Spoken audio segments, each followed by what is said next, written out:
Hello, everyone. Thank you so much for joining us today.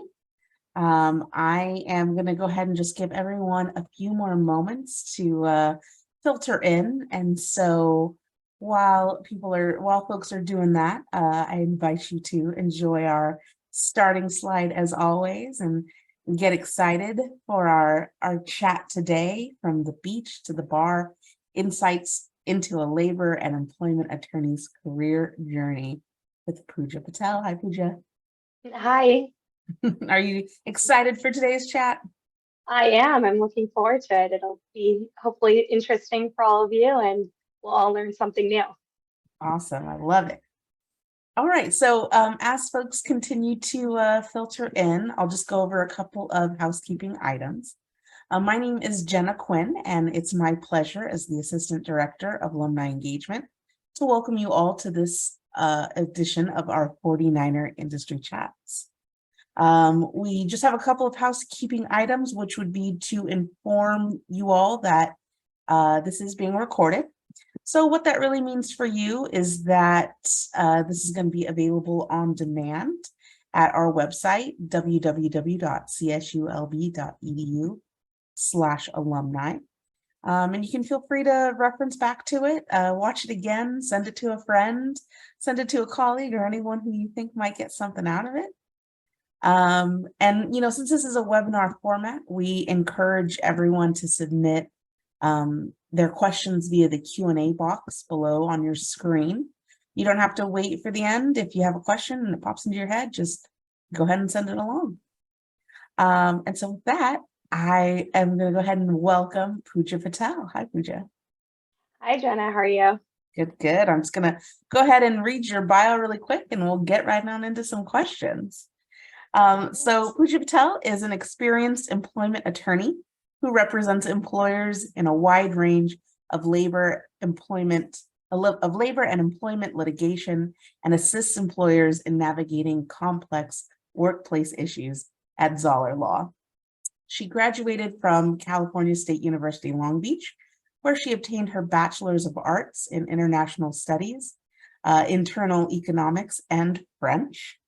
Pooja attended Case Western Reserve School of Law, where she was a leadership grant recipient, part of the law review, competed on the mock trial team, and served as a Student Bar Association representative. She recently served as the co-president of the South Asian Bar Association of Southern California. And during her free time, Pooja enjoys hiking with her dog, traveling, and listening to true crime podcasts, as we all do. Of course. Just can't get enough of them. Litigation law, and then straight into the true crime podcast. I love it. Got to keep the drama going, you know? Yeah, no, for sure. Yeah, so to start out, let's start off with a little bit of background. Can you tell me about what your life was like and what were your experiences like that led you to come to the beach in the first place? Yeah, so I grew up in Southern California. I knew Cal State Long Beach, while I was in high school. I had driven past the beautiful Blue Pyramid many times. So it was kind of a school I had already known and recognized, throughout my childhood and into high school. I was in high school. I had no idea what I wanted to do. I knew it wasn't going to be science, but I didn't know what it was going to be. And as I was applying to different schools, um, I was focusing mostly on schools within Southern California area. Wanted to be a little further away from my parents, but not too far away.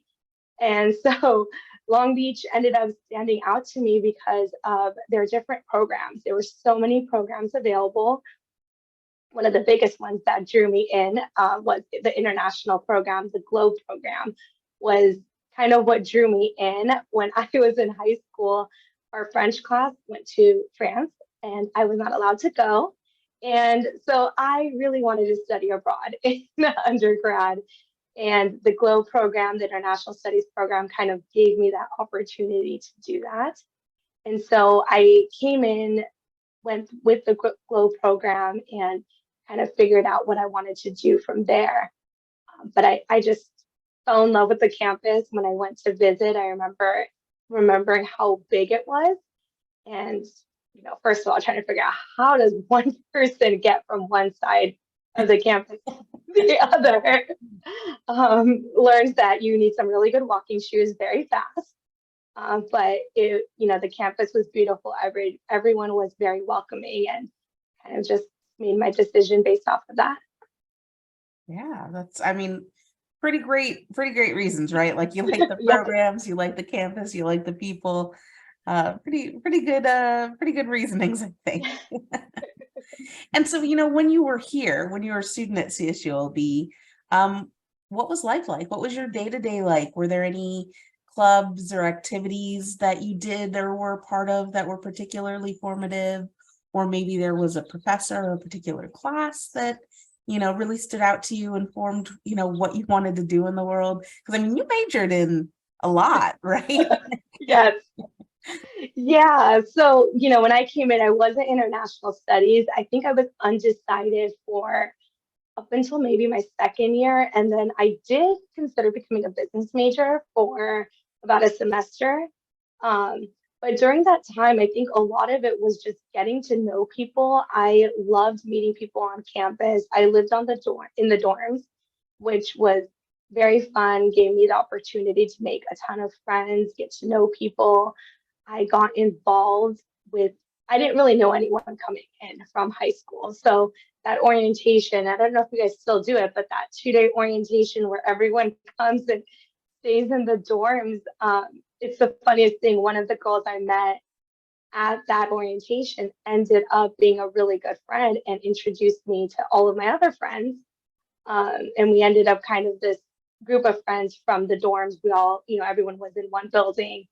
And so it was such a great opportunity and a way to really connect and meet that core group of friends.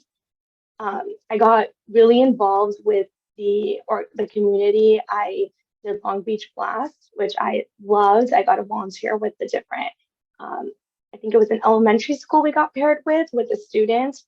And, I was able to make friends that were also volunteering in that program. I got involved with ASI. I really just put myself out there and try to meet people. That was the one thing I loved about the school, though, because there were so many things. If you enjoyed sports, you could go to sports organizations. If you like to volunteer, there was, all the different organizations. I did campus scouts where I actually ended up doing that with one of my roommates, and it gave us an opportunity to bond as well, which was really cool. We got to volunteer with the local Girl Scout troop and teach them how to camp and put up tents. We taught them the Hannah Montana dance. I still remember it. Like, oh my gosh, I can't believe we did that. I remember me and her in our dorm room trying to learn the dance, and so we could teach it to them. But a lot of those memories are just making all those friends, making those connections. People, not everyone still lives here, everyone moves, but the power of a social network now is we're all still connected. We're all still on Instagram and Facebook, which I don't think Instagram was a thing when we were there, but Facebook was. So, it's a great way to meet people and connect, just really get involved with the community. Awesome. And so how did you, decide, being an undecided student, right? How did you ultimately decide what you wanted to do? I remember I was chatting with the Globe director at the time, Sharon Olson, and she, I think we were just talking, and I was telling her I don't know what I want to do, and I don't know if I want to, where I want to go to grad school, what I want to do for grad school. My parents had kind of said you probably should go to grad school, just figure out what you want to do. And we were talking about the study abroad program, and international studies came up as a major. And I remember looking into it and thinking, well, this is kind of cool because it's not one thing. I took economics, I took sociology, psychology. It was a little bit of everything. And I got a really well-rounded education learning about all different areas. And at that time, I still had no idea I was going to go to law school. It was more, let's figure out something I enjoy and what I want to major in. And it gave me the opportunity to study abroad because it was required as part of the major. I think it was you had to do at least 6 weeks, and I went ahead and did a full year. Nice. So met the requirements. Exactly. And, through doing that, which is why I have that double minor, because I was in Paris. And so I was able to get my minor in French because I was taking all these French classes and I had taken it in high school. So I was able to kind of use all that knowledge and get that minor just based off of the classes I was already going to take in order to learn the language and to learn about France. Gotcha. So when did it become clear then that law was what you wanted to do, right? Going from, being an undergrad to deciding to go to law school, like what was that transition and what were some of the challenges you faced along the way? Yeah, I was working when I started at Long Beach. I was working in the tours office and I was doing some admin work there. And I remember thinking, I think I could do an office job. That seems like something I kind of want to do. I also like talking to people. I would help out giving tours when they needed help. And I loved just talking and meeting new people, learning more about other people's experiences. And I had a family friend who was a lawyer and they were looking for a legal assistant. Their offices were, I think they were over in Costa Mesa. So it wasn't too terribly far from Long Beach. And so the summer before I left for Paris, I thought, well, let's work there for a few months, see what it's all about. Maybe law seems kind of fun. So I worked there for 3 months before I left, and I really enjoyed it. I learned a lot about the law. They were doing criminal law and employment law and general civil litigation and all these words. I had no idea what they meant. But being an assistant, you see everything. You look at all the papers, you get to read all the documents coming in, you talk to the clients. You're really the one who's answering all the phone calls and weeding them out before they get to the attorneys. And so I learned a lot about the different areas of law and what types of law there is, and that it's not just criminal law. It's not just, going and being a prosecutor or a defense attorney. It's more than that. It's not just what you see on TV. So I learned about those different areas. Then I went ahead and took my year abroad and didn't really think much about it. Came back and thought, well, they still needed somebody. Like, do you want to come back? And I, was trying to decide at that time, should I continue working here? Should I try to work back on campus? And I remember, since I really enjoyed working there the previous summer, I continued on, and it kind of just working there gave me that exposure and that introduction into the law. And it was sometime during that point where I thought, okay, let's do law school. This seems like an area that I would be interested in. Right. And studying for the LSAT, right? Yes. and taking the LSAT. What was that like?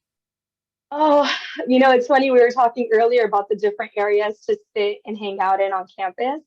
And I had my spot for the LSAT, and it wasn't where I studied for finals because I probably would have lost my mind. But I studied in the Horn Center on one of those couches out there. There's all the couches. I don't know if it's still out there, but you got to rearrange all the little couches and make it a little more comfortable. And I would sit there and study.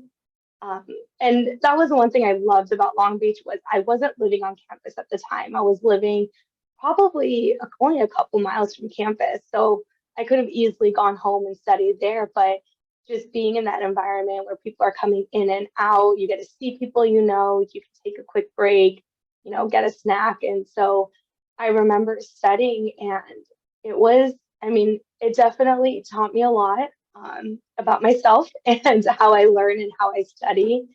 I took a prep class. I cannot remember the name of the company I used, but they were down at a hotel on Ocean Avenue. So we would go take the class and then come back, and I would do the homework. But some advice that I had gotten while I was studying for the LSAT was treat it like a job, treat it like an 8 to 5 job. Being in college, your schedule is all over the place. You're studying till 2 a.m., you're waking up at 10 a.m. Sometimes you're sleeping 2 hours and trying to go to class in the morning. So trying to get adjusted to a normal schedule is hard. And that's what I did. I taught it, treated it like a job. Yes, I had my classes. They maybe were late at night, but I really just made a schedule and stuck to it. And that carried over through law school, studying for the bar. And just, I think that was probably one of the best pieces of advice I got as a student, and something that I always tell everyone that's going into law, or, probably most grad programs it applies to, is just treat it like a 8 to 5 job. And, you can get a lot done in 8 hours when you focus. Yeah, no, great advice. Absolutely. And so, after law school, right? So you studied for the LSAT, you got into case Western, right? Or case Yes. case Case Western. Western. Yes. And you got through it, right? You studied for the bar, and what was it like after law school, right? Studying for the bar, getting through the bar, and what was that first job after law school? So my first job was in Ohio, Case Western's in Cleveland, Ohio, and I had made the choice to go all the way out there for law school. And between my second and third year, I had gotten what's called a summer associate position. It's pretty much like a summer job at a law firm. And it was, a law firm that specialized in employment law. And at that point, I had decided employment law is what I wanted to do. And so it was a great fit. It was a local firm that had a lot of really great connections. They represented a lot of really great companies. And so I took that summer job. And then at the end of the summer, I was offered a full-time position upon graduation. So the bar is a little weird in that usually you take it in July. Well, it's offered twice a year, but usually when you graduate in May, you take it at the end of July, but you don't get your results till I think November, end of October, early November. So between July and November, you're just existing, you're just there. You don't know if you passed or not. So most of the firms, you'll take that month off and you won't start until the end of August or early September. And you'll start and you'll essentially be a unlicensed associate. And so you can't practice law because you're not licensed yet. But you know more than a law student. So you kind of do a lot of research, a lot of memos, helping the attorneys with preparing for depositions, preparing for hearings, drafting documents, whatever you can do. And then once you're licensed, then you can finally sign that first document.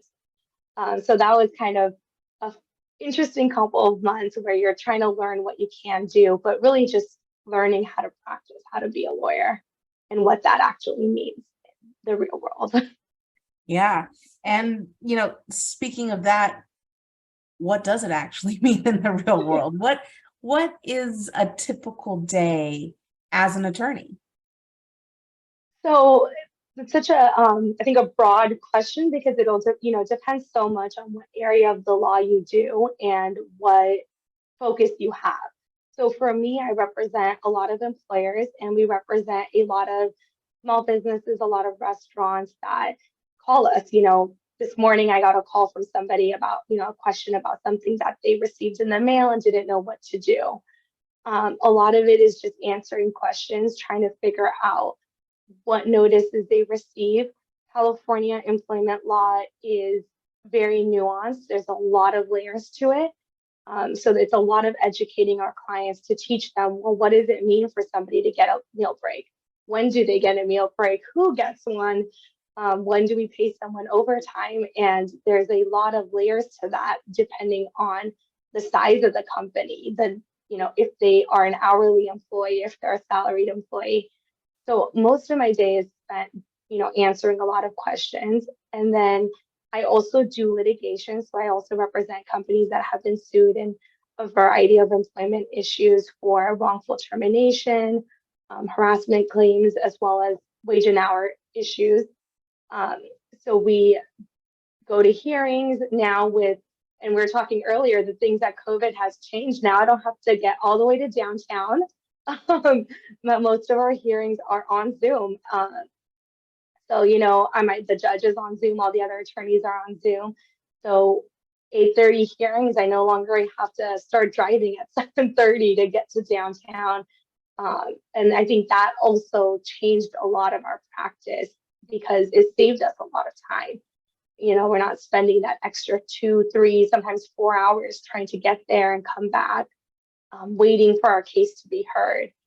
And so that's changed a lot of it. And I spend a lot of time doing hearings, talking with judges. What else? I do a lot of education, a lot of webinars teaching, clients and business owners the to-dos and to not to-dos of employment law. And that's probably the area that I enjoy the most. And as you can tell, I enjoy talking and I love teaching people about what I know and sharing my experience. And I think that, with California employment law being so nuanced and so detailed, every aspect is honestly very confusing. You really have to read what's going on. And so being able to break it down and just, tell somebody who just needs a quick answer it's nice to be able to do that, to provide that. That's absolutely great. You mentioned it is so complex, right? And there's so many different things and layers and things are constantly changing. How do you keep up on all of the nuances of employment law? How does someone in your position do continuing education? So we have continuing education requirements. And so, as attorneys, we have to complete a certain amount of hours of education and to be able to report it to the bar that we've done our continuing education. But I think more than that, it's because I'm doing these webinars and I'm teaching others about the law that as I'm doing those, I'm constantly learning. Sometimes I'll get questions and it's such a nuanced question where you have to look it up a little bit to just make sure that nothing's changed. And so being in the position where you're teaching others, you are constantly researching. I'm on a lot of different newsletters, constantly reading the new laws that are coming in, learning from my supervisors, constantly having a good mentorship and a good network of people that are out there and putting their information out there so you can learn from them. And so I think that's part of being able to keep learning. I don't think we really ever stop learning, especially in the legal field, because things change within a day. The new laws come out, things change every year. There's always different things happening. So a lot of different areas to keep up with, but I enjoy staying subscribed to different newsletters, different websites and blogs that are constantly putting out new information. Staying on the court's website is actually a great resource because they always put out the different rulings that come out, so you can kind of filter it and say, I only want the employment law hearings today. And you can get those decisions. Great. And so this is actually one of my favorite questions to ask. But what is the most challenging part of your field? And conversely, what is the most rewarding? Well, I'll start with the most rewarding because I think that's the easier one to answer. And I think I kind of mentioned it, but it's really teaching people and being able to educate someone. A lot of times we have companies where they genuinely want to do the right thing by the employees and want to make sure that they're taking care of their employees, but they just don't know how to. They don't know what it means under the law to do that.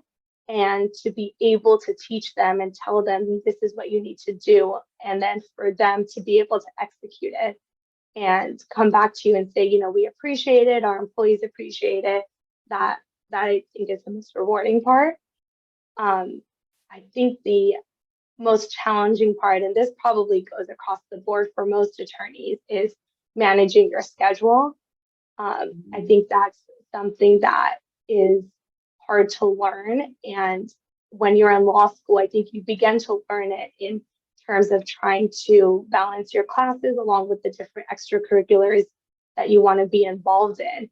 And I learned very quickly that it's very important to have a very good calendar system, whatever that means to you, and to be able to just be realistic with yourself and not to overcommit. That is the hardest part, is sometimes saying no, whether it's to social commitments or to something for work that you realistically know you can't get to. I think a lot of us in the field want to do everything, and it's really it's really hard to figure out what can you do and what can't you do. But I found, having that calendar is, I tell every new attorney I meet, figure out a calendar. It's a paper calendar, a digital calendar, whatever it is, of a calendar so you can keep track of your deadlines and your life. Yeah, whatever works for you, right? Exactly. And so you mentioned it a little bit before, but and you know what? We even had someone who asked a question about it. How important is mentorship in your field? Do you have any mentors, or a mentor or mentors right now? Were they mentors from CSULB, or are they, or have you been able to find folks out in the real world, I guess? And it's interesting. I think mentorship is so important. One of the things that I do when I was on the South Asian Bar Association board is we had a mentorship reception. So we do try to pair people with mentors, and a lot of bar associations do this. I don't think I realized how important it was to have a mentor when I was in undergrad. I think that's something I learned later on. And I think, I did have mentors in undergrad, but I don't think I realized that they were mentors at the time, because I honestly was so focused on networking, getting through my classes, doing a lot of volunteering, which I guess on the flip side made me a mentor to the students I was volunteering, the high school and middle school students I was volunteering with. But I don't think it was a term that I really fully understood until I became a lawyer. Not so, even in law school, I think at that time it was still a lot of get the grades, move forward. But having a good mentor is something that I think is really, really important. And my dad will probably say, I told you so, because he's always told me that. But, being an 18-year-old, you don't always listen to what your parents are telling you. But I do think having a mentor is incredibly important. I found mentors throughout, I think, each stage of my life, and I think that they're always changing. I don't think I've had one mentor throughout, but when I was in law school, there were law professors that I would constantly go to for advice, that I still go to for advice. And then, joining the real world, getting involved with bar associations really gave me that opportunity to get mentors and to have somebody to rely on, bounce ideas back at. And then it also, on the flip side, gave me the chance to become a mentor for law students, young attorneys, even undergrad students that don't know if they want to be a lawyer yet, and to kind of give that mentorship back to others. Awesome. So something that you think you'll be able to continue throughout your career? Yes, I really believe in it. I think I've had mentors that have helped me so immensely, and I think it's so important for us to give back, especially being in the law generally. Although now I will say it has become much more female dominated, but traditionally it's been a very male dominated field. And I, remember things like during my first job at a law school, I had a female attorney tell me, "Oh, you're appearing in front of that judge. You better wear, tights. You better wear skirts, suit, and tights and heels, because he will call you out if you're not in tights. If women do not come with wearing tights." So having someone to tell you that, yeah, I know. I had the same reaction. But there are judges and there are attorneys out there that are much more traditional, that are so used to a certain way. And as much as I want to advocate for the change, there's a time and place. And so if I can at least get my voice heard, and if it means I have to put on a pair of tights, I'll put on a pair of tights. but then maybe you'll listen to me. So it was an interesting comment, but that kind of also shows how it is changing and that it is now becoming a more women-dominated field. And there's, many women that are managing partners, that are judges, that are, really high up in the legal field. And it's inspiring to see that. And I think being a woman in the field, it's important for me to show that to the incoming attorneys and to the law students that this is possible. This is what we can do. Yeah, and I mean, I think it also leads nicely into, what is it like putting yourself into the field and putting your own spin into the field? Because you're quite active. I mean, you were telling me you just hung it up, but for a while there, you're co-president of the oh gosh, I had it right down here. Go ahead. I'll let you know. Yeah, the South Asian Bar Association of Southern California. So that's an organization that I really got involved with in law school. And it was kind of a way, the law school, a lot like undergrad, there's a ton of organizations. And, sometimes it's a little overwhelming because you want to be involved in every organization and you want to put yourself out there. And that kind of goes back to what I was saying, is you got to learn to say no. I still struggle with that. And it is very hard, but I was involved in a lot of organizations in undergrad and I think, and in law school. But I think that really helped me put myself out there and to learn from others and to learn how I can, network between the different organizations. So I was involved with the South Asian Law Students Association in undergrad, which then translates to being involved with the North America South Asian Law Students Association, which also then goes into the South Asian Bar Association when you become a lawyer. So, this organization is on all different levels. And a lot of organizations are like that. We have a lot of county and city bar organizations. There's the Asian Pacific organization, there's the Hispanic bar, there's, tons of different bar organizations. And so getting involved with these organizations gave me that chance to network, to figure out what I wanted to do, to figure out where I wanted to go. And I really enjoyed it. I was also part of the Public Interest Law Fellowship and student government and just really trying to put myself out there. And I think that really helps because you find people you connect with on different levels. When I was with the SALSA, the South Asian Law Students Association, most of our connection was based on our nationality, and that's what we connected on.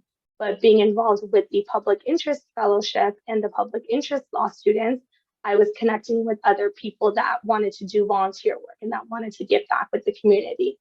So being involved in different organizations really help you connect with people on different levels and that have different interests. We don't all just have one interest. We all have different varying interests. So I think it is important to kind of spread yourself out a little bit, but again, not too much. But just enough. Exactly, just enough for you to get that experience. Now, being that you are a true crime junkie and you listen to those podcasts and have obviously have a lot of connections of folks who do a lot of different types of law. Do you ever think about doing more like what you see on TV or what you hear in those true crime podcasts, switching it up to do more of the Law and Order-esque type law, or are you happy where you are? I think I watch all of that because I don't want to do it.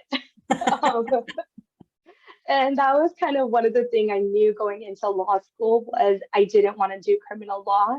It was an area that interested me and fascinated me, but it wasn't an area that I knew I emotionally was going to be able to handle.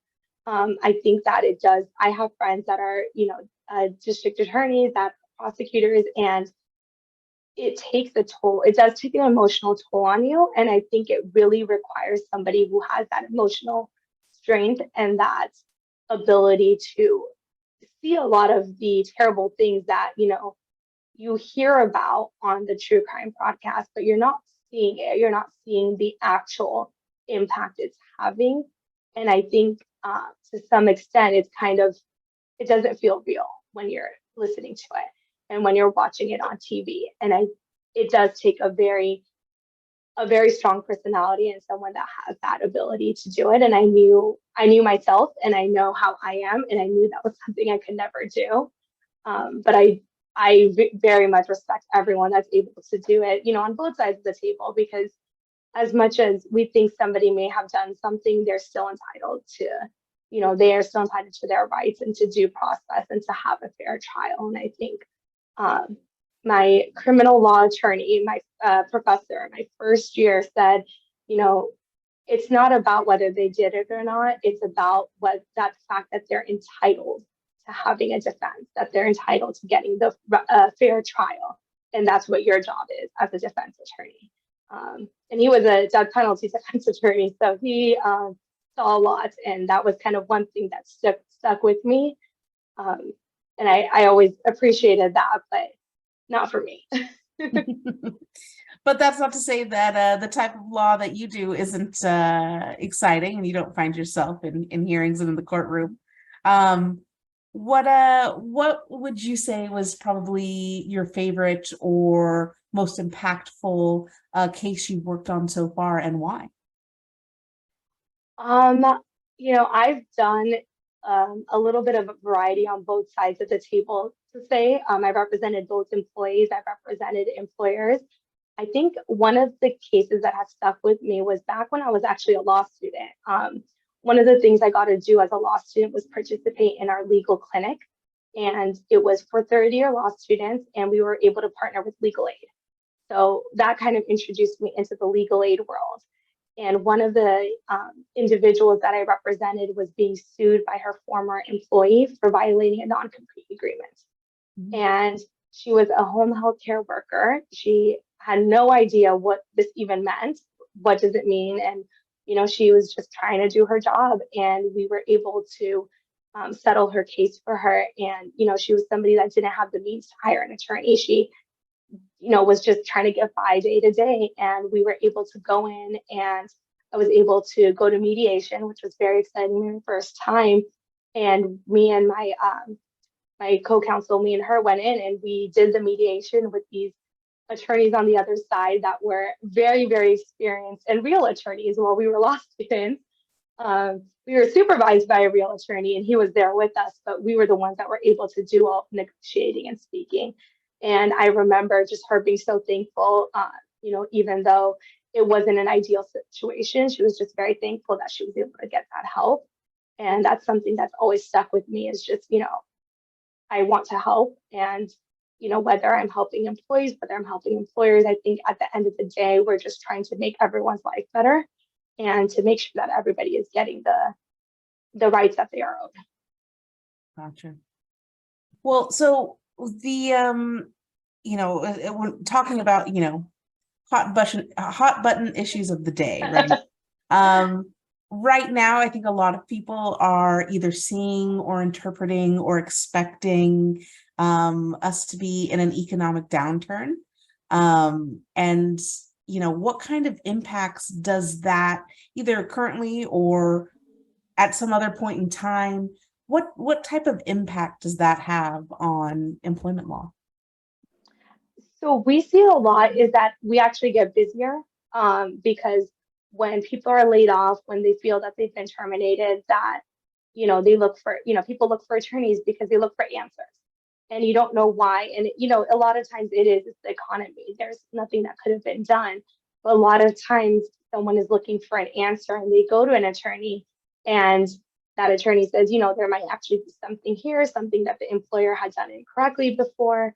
And so that kind of opens up this litigation, and it opens up, cases coming in on that side. And I think it also kind of makes it busier on that advice and counsel side, because employers are looking to see, well, what can we do? Where can we, if we need to lay off employees, what rules do we need to follow?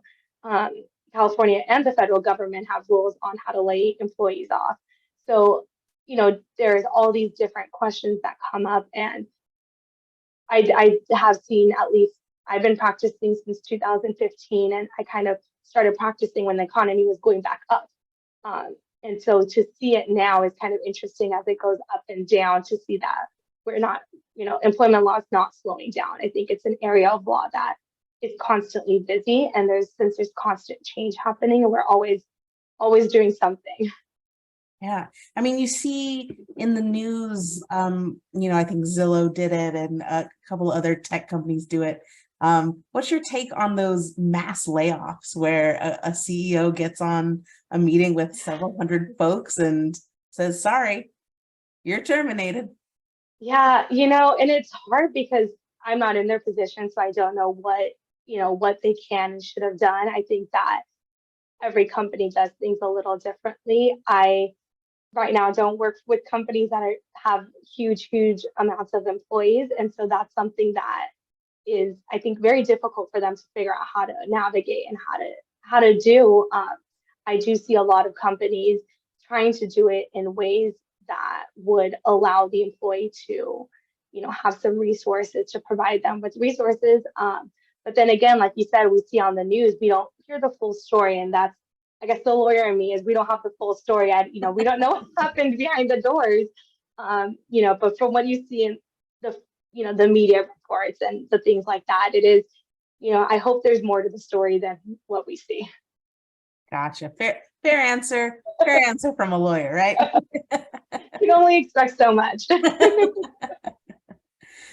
Well, so as we're wrapping it up, a question I always like to ask, and you can interpret this in several different ways, but is there any advice that you wish you could go back and give yourself when you were just starting, or maybe when you just finished for CSULB, or is there any words of wisdom that you'd love to give to a 49er right now? Yeah, I think, one of and I'm going to use advice that I've given or that I've received to give to others, because I think that's a lot of where advice comes from. But it is, believe in yourself, do what you think you want to do. There's a place for you in the world, and you may not know what it is right now. Being a recent graduate or a freshman coming into college, you probably don't know where your place is in the world, but you'll find it. You just have to look for it, and it exists out there. There's people, there's resources. Don't be afraid to ask. Reach out to people. LinkedIn is such a good source, and it's such a great way to make connections. Don't be afraid to ask, a mutual connection to introduce you to somebody. You really have to put yourself out there. Things are not handed to anyone, and you do have to put in that effort, and it is hard. It's not easy, but you can't be afraid of rejection. And the worst somebody can say is no, but there's a chance they'll say yes. And so I think it's just really important to just believe in yourself and go for it. Great words of wisdom, great words of advice. So thank you so much, Pooja, for this great chat. We'll go ahead and put up that final slide right now to let everybody know that it's the end of our chat now. But as we're saying goodbye to folks, if anybody wanted to continue the conversation, or maybe ask you for those those questions, or lean into your expertise, how might they contact you? Yes, you can go ahead and just contact me on LinkedIn. And I think yes, there it is. There's my link right there. So feel free to find me, add me, message me. And I am always happy to chat, to, go for a coffee and give you any information I can share and provide any advice and, I guess words of hopeful wisdom to anyone that I can. Awesome. Well, thank you so much again for this wonderful chat, and please hang back while we say goodbye to everyone else and wait for them to filter out. Awesome. Bye, everyone. Thank you, So much everyone. for joining us.